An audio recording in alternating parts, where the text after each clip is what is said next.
As well, we know today's topic is a past definite tense and present indefinite part all done by me, like indefinite, continuous, perfect and perfect continuous.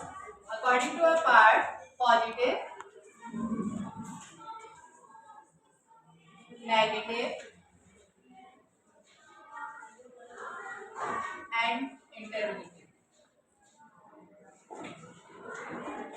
I mean to say all present part done by me, and today's next part is going on, which is past indefinite. Today I explain past indefinite tense. अगर कोई action which done in the past, अगर हमें कोई action past में done हो चुका है, उस पास्ट के इवेंट को, पास्ट की घटना को, पास्ट की न्यूज को बताने के लिए हम पास्ट इंडेफिनिट टेंस को लगाते हैं। विच एक्शन ऑलरेडी डन, यानी वो एक्शन डन हो चुका है, कोई भी हो। जैसे कि बिफोर जो पीरियड है वो कंप्लीट हो चुका है ना, अभी नेक्स्ट चल रहा है, तो अब नेक्स्ट चल रहा है उसके लिए हम क्या करेंगे, पास्ट लगाएंगे। तो जैसे first positive, I explain many time in your class कि पॉजिटिव में वी फाउंड अ वर्क, हम वर्क देखते हैं, वहाँ पे हमें वर्क मिलता है। और नेगेटिव वर्क नहीं होता है, और इंट्रोगेटिव जो वर्क है वो होता है, लेकिन टू फॉर्म में होता है, एक तो यस और नो में, और एक होता है डब्ल्यू वर्ड में। According to its structure, first subject और verb के second form. Again we talk about our finger. First part done, यानी present indefinite done, and come to the next part which is divided in a two part. अब clearly आपको दिखाई दे रहा है ये दो पार्ट में डिवाइड है, इसलिए हमने यहाँ पे क्या लिखा है,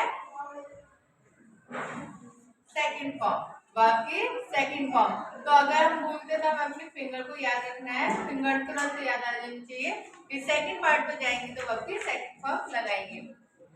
जैसे आगे मैंने कोई सेंटेंस फ्रेम किया है, तो फर्स्टली वी नीड एक कॉमन चीज और है जो कि माइंड में रखना, चाहे सब्जेक्ट सिंगुलर है चाहे वो प्लूरल है।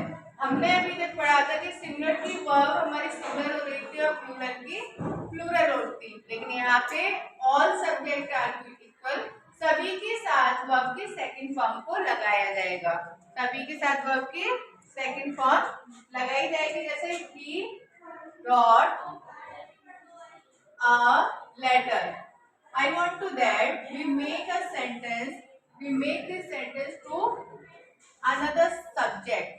तो how to, कैसे, तो मैंने यहाँ पे पुट किया you wrote a letter।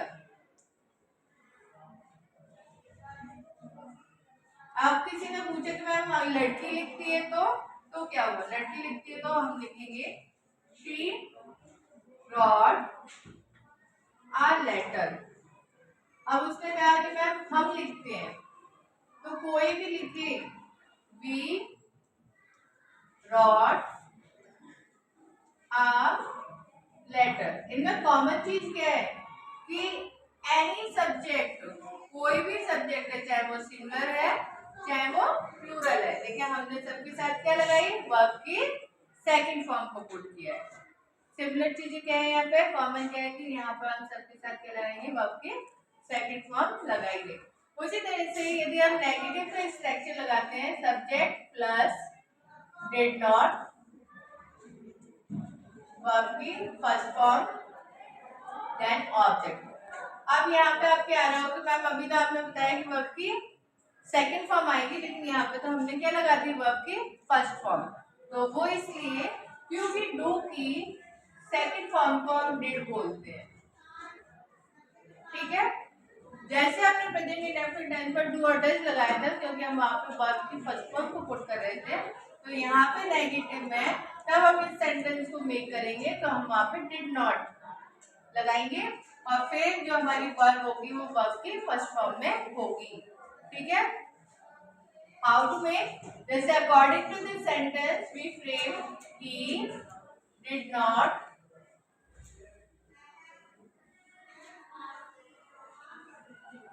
Right a letter.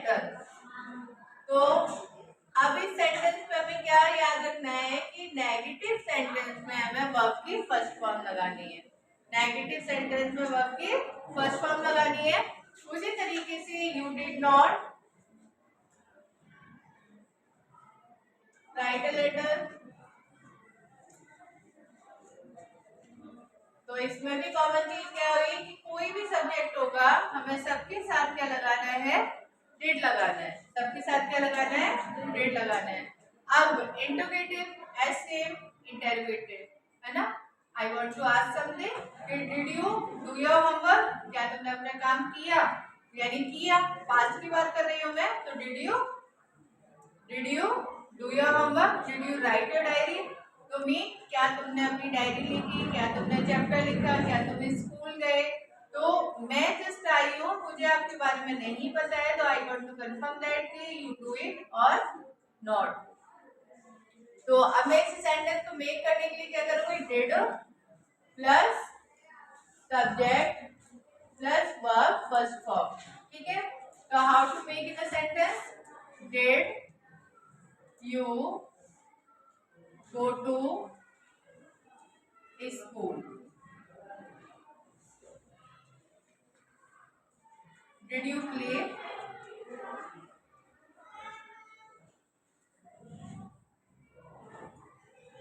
Did you read, तो when you do that work, जब आपने ये काम किया होगा तो आप क्या बोलोगे, यस, ठीक है। और अफर्मेटिव यानी कि अफर्मेटिव में जब आंसर देंगे तो क्या कहेंगे, yes I went to school, not go to school, क्योंकि अफर्मेटिव टेंस में हमारी वर्ब की सेकंड फॉर्म आएगी और नेगेटिव में वर्ब की फर्स्ट फॉर्म आएगी। तो did you read this book, क्या तुमने ये किताब पढ़ी, क्लियर। और WH वर्ड में हम कैसे करेंगे, हमेशा की तरह डिड के जस्ट आगे हम क्या पुट कर देंगे, WH वर्ड, यानी क्वेश्चन वर्ड। WH वर्ड क्यों बोलते हैं, वेयर WH है, व्हाट WH है, whose WH है, who WH है, तो इसलिए मैं उसे WH वर्ड बोलती हूँ। समझ में आया। वो सेंटेंस में यदि मैंने अब इसी सेंटेंस को अगर मैंने डबल क्वेश्चन वर्ड में इंटरोगेट किया तो हाउ, तो मैंने कहा did you go to school, school के बारे में बात कर रहे हैं, तो WH वर्ड में यहाँ पे क्या लगाऊंगी, when did you go to school, तुम स्कूल कब गए, सेम हो गया, कुछ चेंज नहीं करना। कब गए बीच में आ गया, इसलिए आपने पढ़ा होगा कि when we translate in Hindi we find the word in mid of the sentence, तो वो वर्ड हमें कहाँ पे मिलता है, बिल्कुल बीच में, क्या क्यों कब कैसे। तो हम सबसे पहले before the word WH word लगाते हैं, after helping verb then subject और जो हमारी मेन वर्ब होती है उसको लिखते हैं। अब ये did you play, when did you play, तो कब खेले।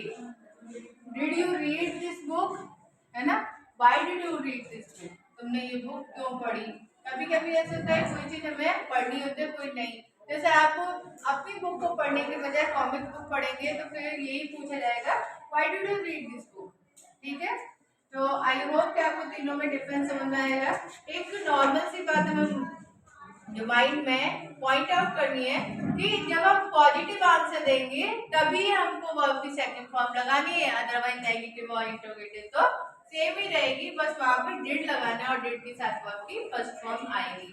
तो today we done with part of past indefinite tense, okay.